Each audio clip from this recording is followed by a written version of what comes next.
عزیزان گرامی قدر، جہاں ہم گفتگو کرتے ہیں کہ فطرتاً انسان کو ڈیزائن کیا گیا، انسان کی تخلیق اس طرح سے کی گئی کہ وہ مجبور ہے کہ وہ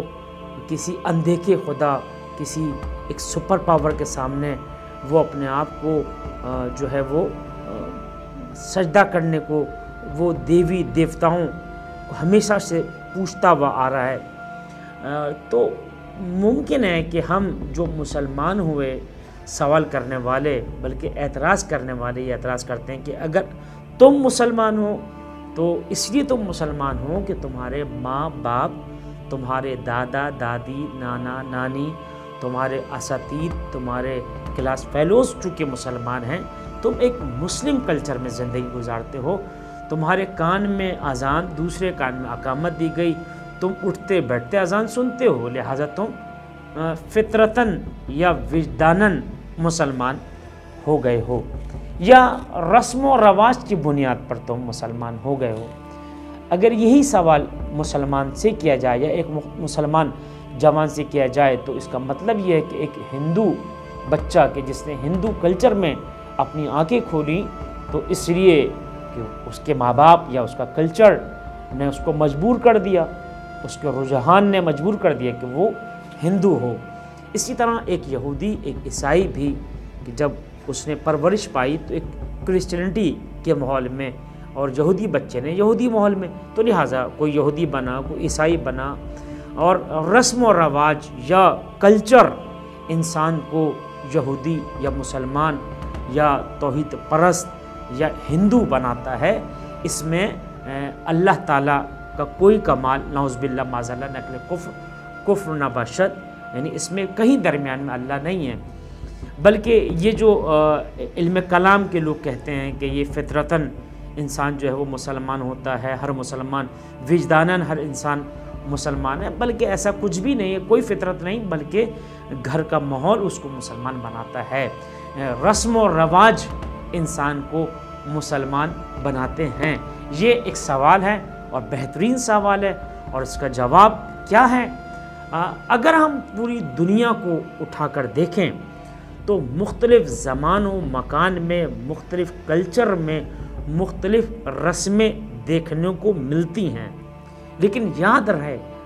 بہت سی رسمیں جو پچھلے زمانوں میں تھیں لیکن آج وہ رسمیں دم توڑتی بھی نظر آ رہی ہیں، وہ رسمیں نہیں ہیں۔ ہمارے بچپن میں مثلا پہلدوج کھیلا جاتا تھا، بہت سارے مثلا جو ہے وہ گیمز ہوتے تھے، مثلا جو ہے وہ آنکھ پہ پٹی باندھ کے مثلا ایک بندہ جو وہ بیٹھ جاتا تھا، وہ دوسرے لوگوں کو ڈھونڈتا تھا، یہ اس طرح کے کچھ کھیل ہوتے تھے، لیکن اب وہ مفقود ہوتے چلے جا رہے ہیں۔ ہم نے اپنے بچپنے میں ہاکی کو دیکھا تھا، لیکن اگر آج کے بچوں سے پوچھیں کہ ہاکی کس طرح کھیلی جاتی ہے تو وہ بچے شاید جواب نہ دے سکیں کہ ہاکی کس بلا کا نام ہے، کہ جہاں پاکستان جیسے کلچر میں پاکستان کی ٹیم صف اول کی ٹیم ہوا کرتی تھی اور پوری دنیا پہ راج کرتی تھی، جس طرح سے اسکواش کی جس میں مشہور پلیئرز نے اپنا نام بنایا، پاکستان کا نام روشن کیا، یعنی کچھ کھیل، کچھ رسم، کچھ رواج پیدا ہوتے ہیں کلچر میں، لیکن وہ جناب عالی دم توڑ دیتے ہیں زمانے کی رفتار کے ساتھ ساتھ۔ لیکن مزے کی بات ہے کہ اگر دنیا میں آپ ماں کو دیکھیں، اب بحث نہیں ہے کہ وہ ماں ہندو ہے، وہ ماں مسلمان ہے، وہ ماں یہودی ہے، ہر ماں اپنی اولاد سے محبت کرتی ہے۔ یہ کوئی رسم ہے، یہ کوئی رواج ہے کہ میرے گھر کا رواج یہ ہے کہ میری ماں مجھ سے محبت کرے گی جناب علی، یا ہمارے یہاں کیا جو ہے وہ رجحان ہے کہ ماں جو ہے وہ بچے سے محبت کرے گی جس نے اس کو پیدا کیا ہے؟ نہیں جناب، پوری دنیا کی ہر ماں، کائنات کی ہر ماں، چاہے وہ انسان ہو، چاہے وہ کسی طبقے سے ہو، کسی قبیلے سے ہو، کسی مذہب سے ہو، کسی بھی دین کے ماننے والی ہو، حتیٰ وہ افریقہ کے جنگلوں میں رہنے والی ہے، پہاڑوں اور غاروں میں رہنے والی ہے، حتیٰ ایک جانور کیوں نہ ہو، وہ بھی اپنی اولاد سے محبت کرتا ہوا نظر آئے گا۔ ممکن ہے کہ جناب علی یہ ماں ذہنی توازن بگڑنے کی وجہ سے اپنے ہی بچے کا گلا گھونٹ دے، ممکن ایک ماں اتنے ڈپریشن میں چلی جائے جس طرح سے ویسٹ میں بعض اوقات ہوتا ہے، امریکہ میں ہوتا ہے، پاکستان میں بھی ہوا بعض چیزیں کہ جہاں ماں اتنے ڈپریس ہو گئی اور جہاں اتنی مثلا وہ پاگل ہو گئی کہ جو اپنی اولاد کو نہ پہچان سکی اور اپنی اولاد کو اس نے قتل کر دیا۔ لیکن یہ شاذ و نادر ہے، یہ کوئی علت خارجی تھی کہ جس نے اس ماں کی محبت کو انتہائی نفرت میں بدل دیا، نہ کوئی رسم تھی نہ کوئی رواج تھا۔ دوسری جانب آپ دیکھیں رسم کسے کہتے ہیں؟ ہاں، بت پرستوں میں کہ جو اللہ کو نہیں مانتے تھے، جو رسول کریم صلی اللہ علیہ وآلہ وسلم کے نہ ماننے والے تھے، وہ بیٹیوں کو، لڑکیوں کو، بیٹیوں کو ننگے آر سمجھتے تھے، ان کی رسم تھی، ان کا رجحان تھا، وہ اتنی شرم محسوس کرتے تھے کہ ان کے چہرے شرم کی وجہ سے